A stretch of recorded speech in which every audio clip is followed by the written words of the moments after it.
Dans cet exercice, on nous demande de montrer que cosinus de pi sur 15 plus cos 13 pi sur 30 plus cosinus 17 pi sur 30 plus cosinus 16 pi sur 15 est égal à 0.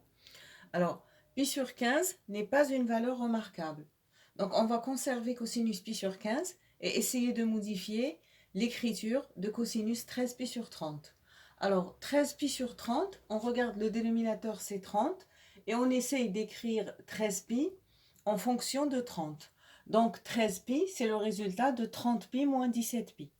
Donc à la place de 13 pi, on écrit 30 pi moins 17 pi, et on obtient cosinus de 30 pi moins 17 pi sur 30.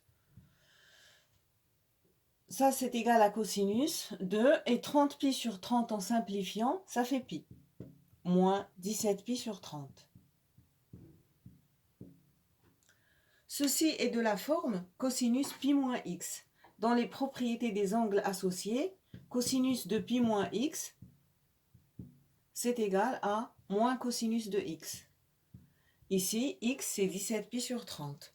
Donc, cosinus de 13 pi sur 30, il est égal à, en appliquant cette propriété, à moins cosinus de 17 pi sur 30.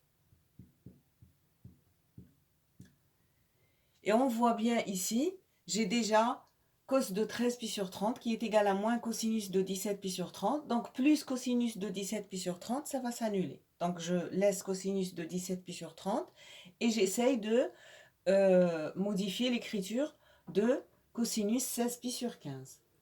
Alors cosinus 16 pi sur 15,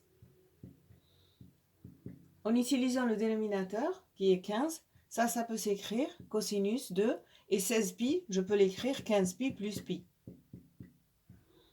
Le tout sur 15.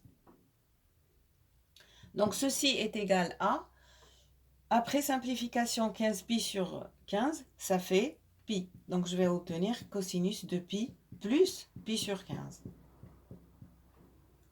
Maintenant, ceci est de la forme cosinus de pi plus x.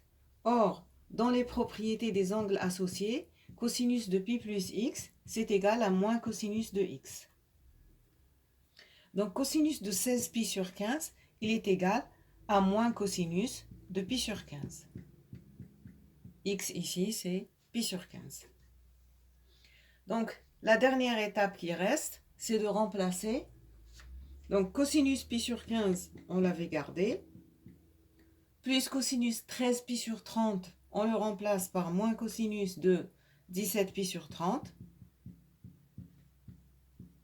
Plus cosinus 17 pi sur 30, on l'avait gardé. Et finalement, on va remplacer cos 16 pi sur 15 par moins cosinus de pi sur 15. Et là, on peut voir les termes qui vont s'annuler.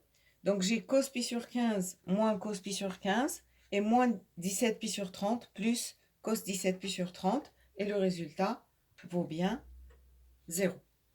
Et l'exercice est terminé.